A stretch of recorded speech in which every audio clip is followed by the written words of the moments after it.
Um feliz ano novo para todo mundo, né? Agora que a gente está nas atividades. Hoje a gente está recebendo aqui a Ana Carolina, ela está lá no Centro Espírita Monte Rio para falar para a gente, poder trazer um pouquinho desse conhecimento para a gente. E antes de dar início, eu queria pedir que todo mundo fechasse os olhos para a gente fazer a prece inicial. Senhor Jesus, obrigado por mais uma oportunidade de nós estarmos aqui reunidos em teu nome. Que essa semana, esse ano que se inicia, seja um ano abençoado. Que nós possamos trabalhar muito mais do que nós trabalhamos no ano passado. Que a Ana Carolina ela tenha a palavra fácil, de fácil entendimento. E que nós possamos sair daqui hoje um pouquinho melhor do que quando entramos. Assim seja. Bom dia. Olha quantos sorrisos para mim. Vamos começar a palestra assim. Eu falo meio alto, então se o microfone ficar excessivo, vocês me avisam que eu falo certo. Mas, primeiramente, eu gostaria de agradecer a oportunidade de estar aqui na casa hoje. Eu nunca tinha vindo falar aqui antes, eu já tinha vindo com meu tio, trabalhador lá do Maria de Nazaré, então eu já tinha vindo com ele há algum tempo para assistir uma palestra dele, mas nunca tinha vindo aqui comentar o Evangelho nessa casa, um lugar tão bonito, tão gostoso, com uma vibração tão boa. Eu queria agradecer a oportunidade, desejar um bom dia para todo mundo e também um ano novo para todos vocês estão retornando hoje, né? Então, que seja um ano muito próspero para casa, no trabalho e também nas doações, como a gente sabe que precisa, né? As instituições espíritas, elas precisam disso para que elas possam continuar de pé. E o tema que eu trouxe para a gente conversar hoje é uma conversa, realmente. Eu acho que eu não gosto de falar de palestra, né? Porque parece que a gente fica num lugar muito distante. E aqui o que a gente faz é uma conversa. Jesus ensinava assim, né? Jesus ensinava conversando com os discípulos, conversando com o povo. Então, eu acho que o que a gente faz aqui no centro espírita é conversar uns com os outros e debater aquilo que Jesus trouxe para nós através dos ensinamentos dele e das parábolas. E hoje, eu vou começar o ano então com a parábola do filho pródigo. Já que estamos retornando, né? Será que somos os filhos pródigos retornando nesse começo de ano? E parábolas, né? Jesus falava em parábolas, mas por que ele falava em parábolas? O que eram as parábolas? Então, Jesus contava as lições, as verdades do mundo espiritual através de histórias. Ele não chegou lá 33 depois de Cristo e chegou, sentou o pessoal assim e falou assim: olha gente, é o seguinte, agora nós vamos falar de imortalidade da alma, agora nós vamos falar de reencarnação, a gente vai falar da lei de causa e efeito, a gente vai falar das múltiplas existências e dos múltiplos planetas que existem. Pense, se ele chegasse para aquele povo daquela época, para a humanidade daquela época e falasse desse jeito, eles iam falar assim: esse aí, ó, maluquinho, coitado, eu vendi no centro esse aí. Não vamos ouvir o que ele fala, não. Então, o que ele faz? Ele faz a mesma coisa que a gente faz com as crianças na evangelização. A gente não pega elas, não coloca elas em rodinha para fazer as atividades, para contar as histórias que Jesus nos contou de forma lúdica, de forma que elas possam entender em conformidade com a capacidade intelectual de aprendizado delas. É exatamente isso que Jesus faz com a gente. Nós somos crianças espirituais hoje. Imagina naquela época. Éramos bebês.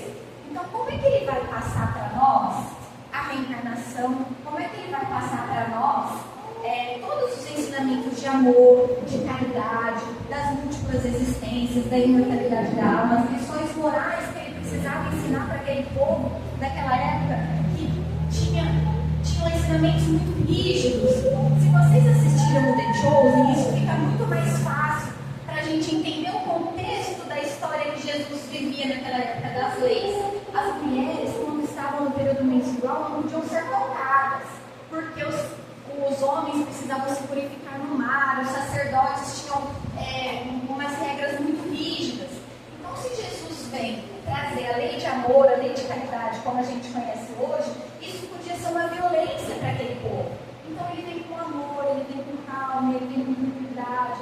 E Kardec já diz isso quando vem trazer para a gente o Consolador, que a revelação divina ela é sempre gradual, ela é sempre progressiva.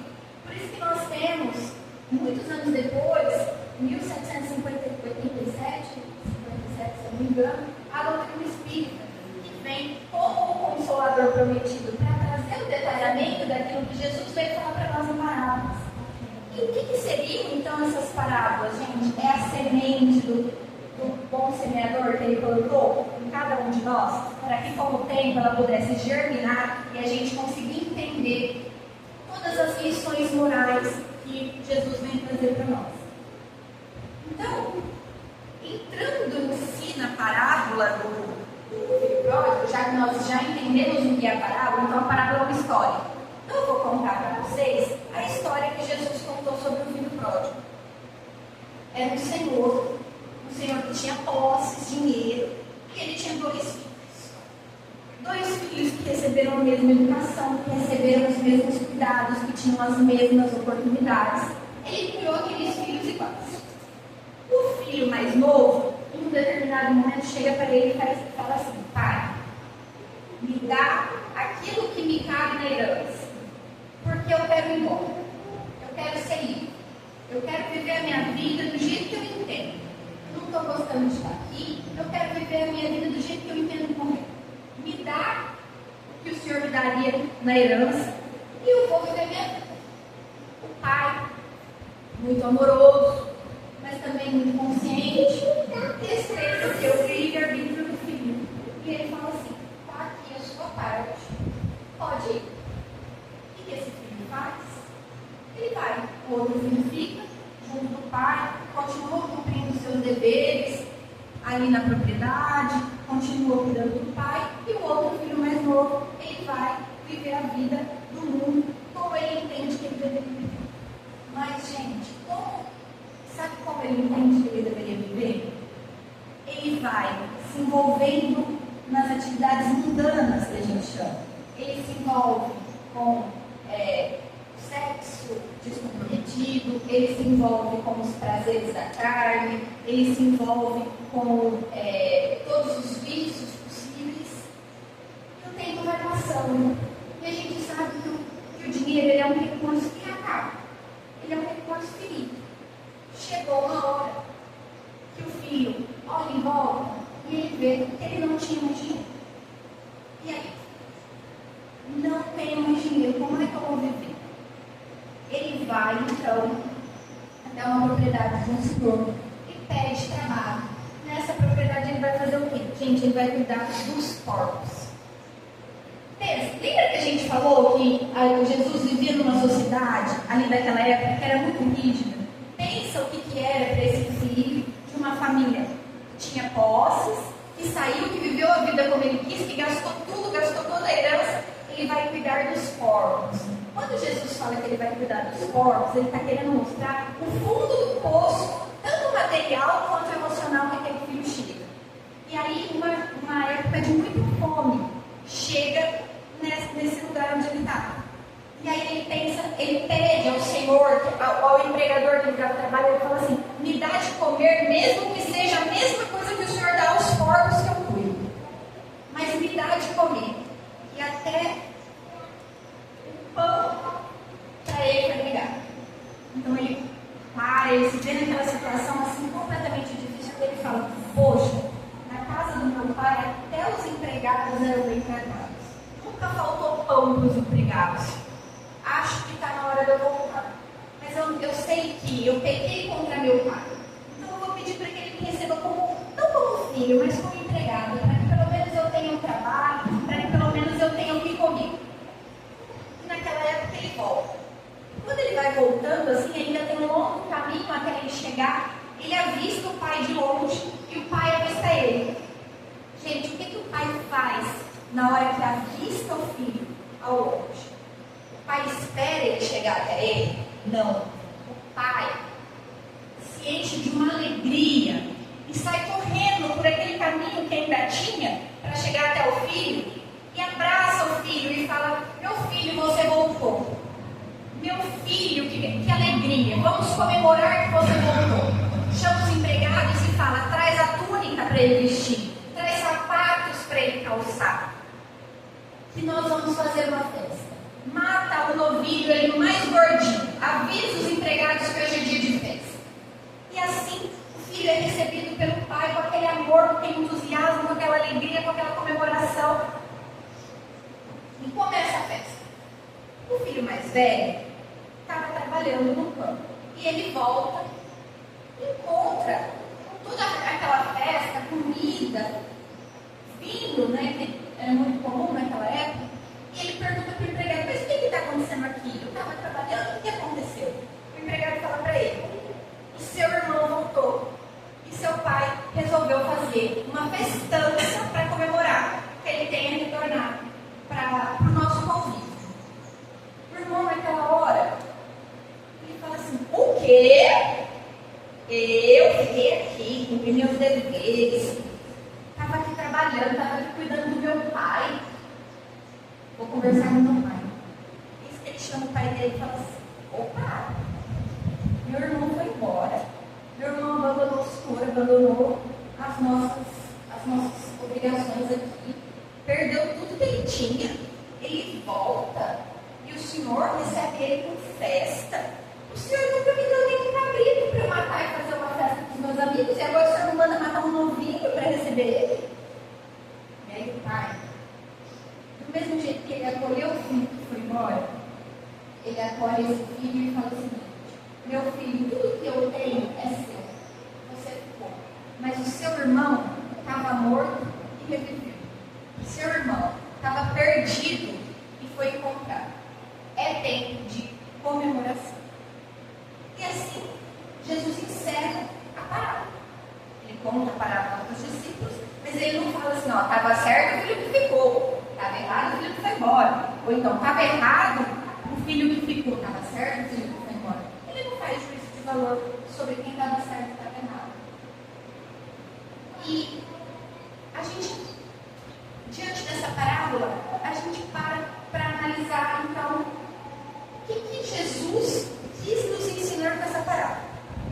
Será que ele quis dizer que tudo bem a gente desperdiçar tudo que a gente tem e não tem problema nenhum?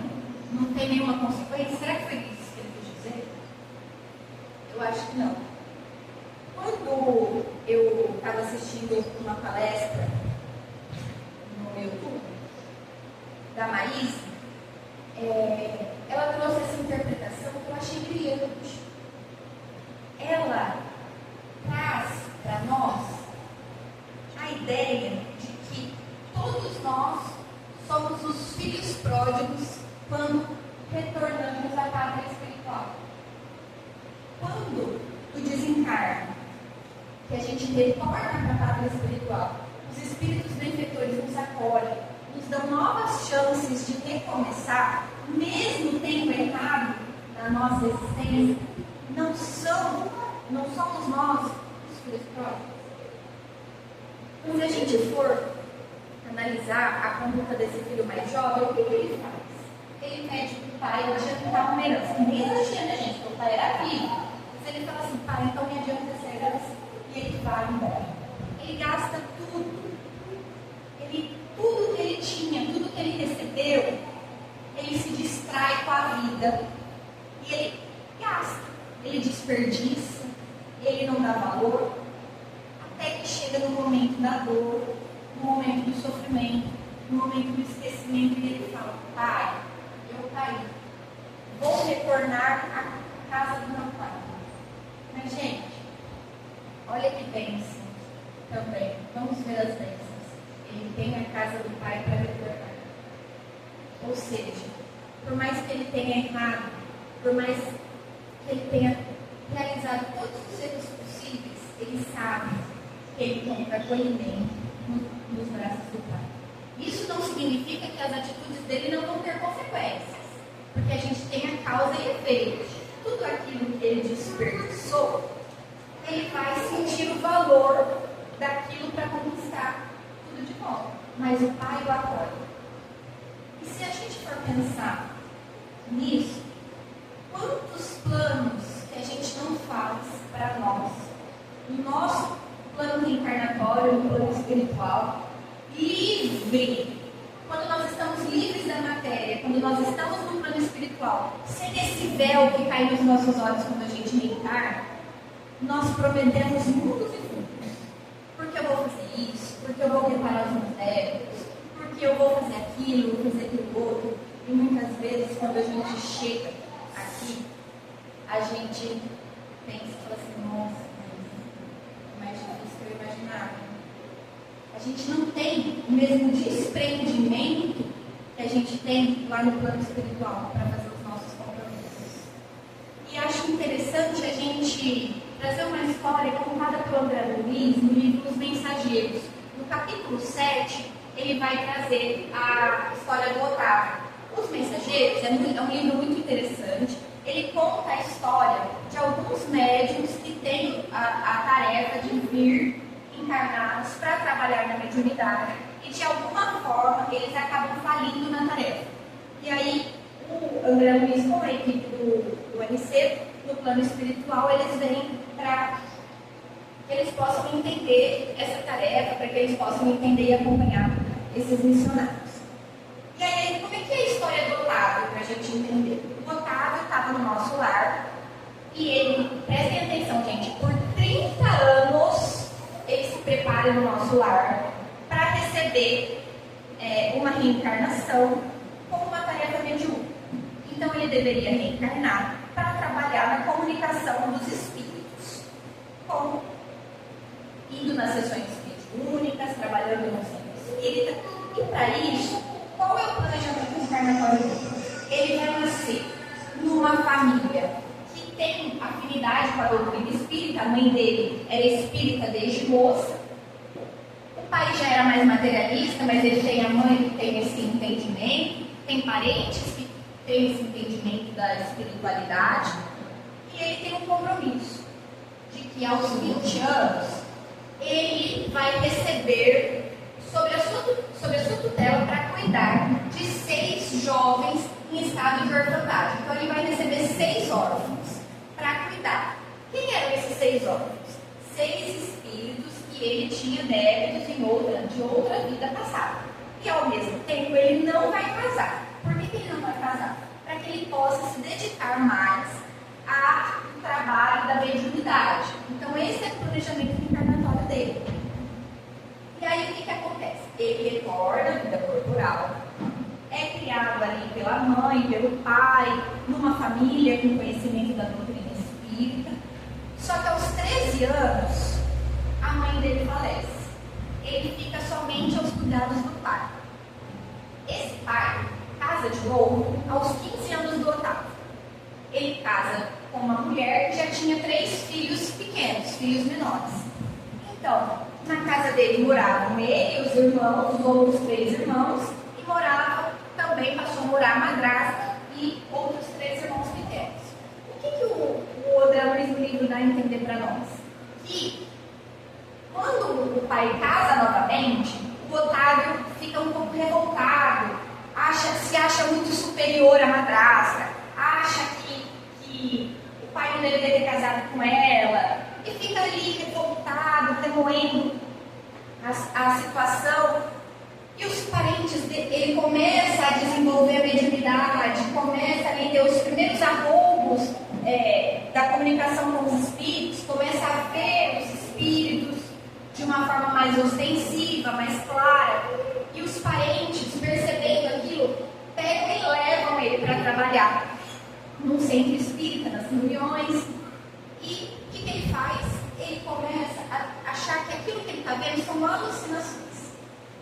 Ele acha que não são espíritos, ele começa a acreditar que ele tinha alucinações. Ele vai até um médico, e o médico aconselha que ele se dedique aos desejos dele, aos prazeres da vida, porque isso era uma mente perturbada, entre aspas, muito entre aspas, e aí ele vai então se dedicar aos prazeres da vida, aos prazeres do álcool, aos prazeres do sexo, aos prazeres da comida, exacerbo. E aí, Aos 20 anos, depois de ter passado por isso, o pai dele falece.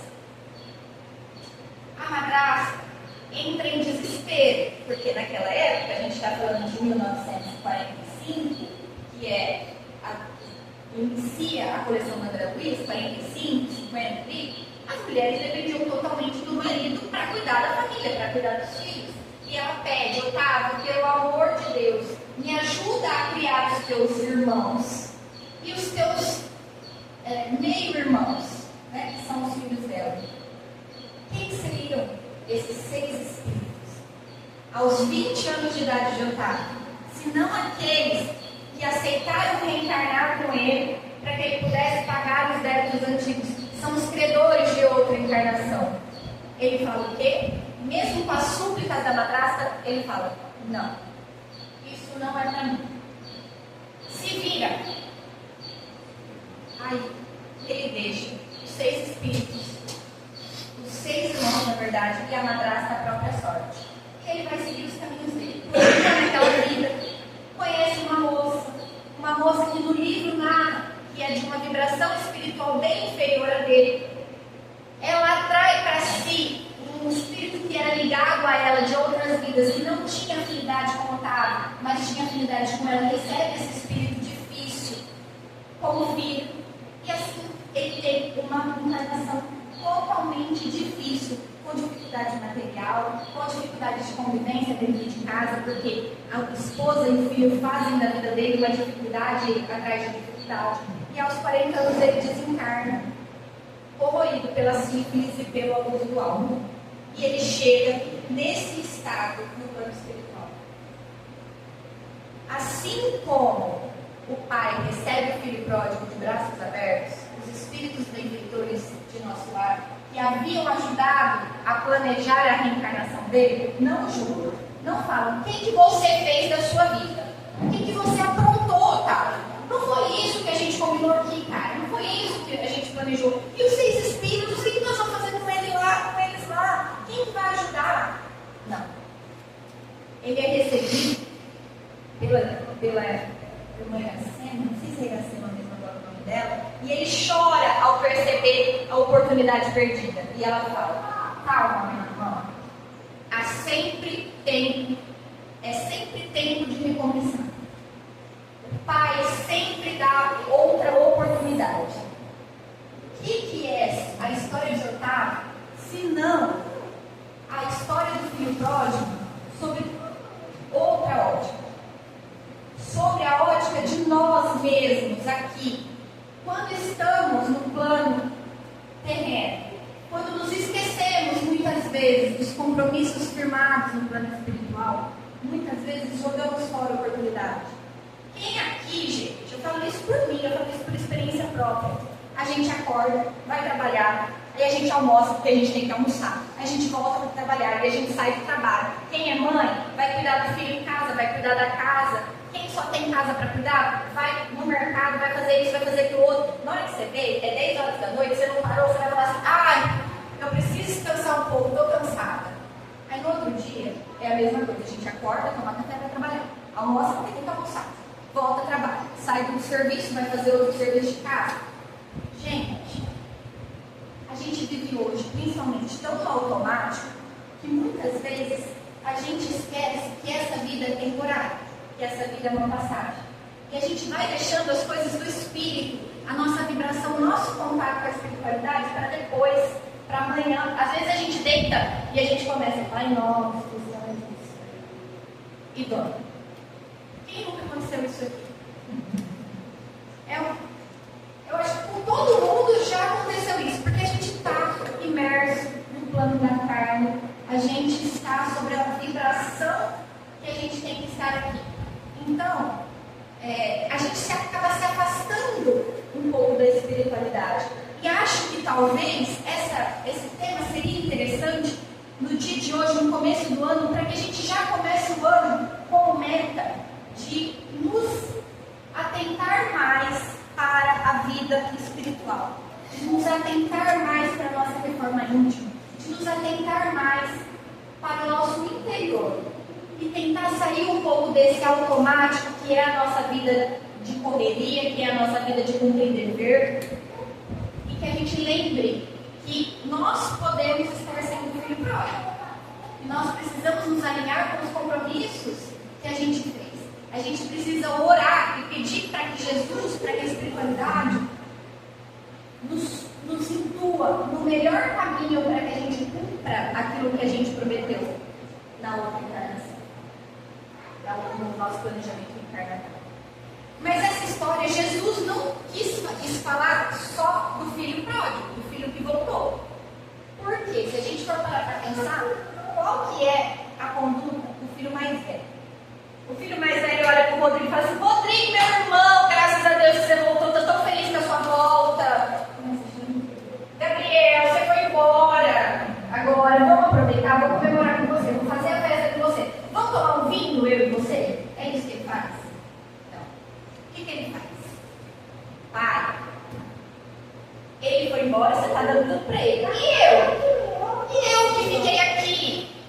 E eu que cumpri o dever? E eu que cuidei de você? Aí a gente para e pensa: poxa, será que esse filho cuidou do pai porque ele quis? Será que esse filho cumpriu o dever porque ele quis? Ou só fez isso? Só cumpriu os deveres? Só cumpriu as normas porque ele esperava uma recompensa no dia de amanhã?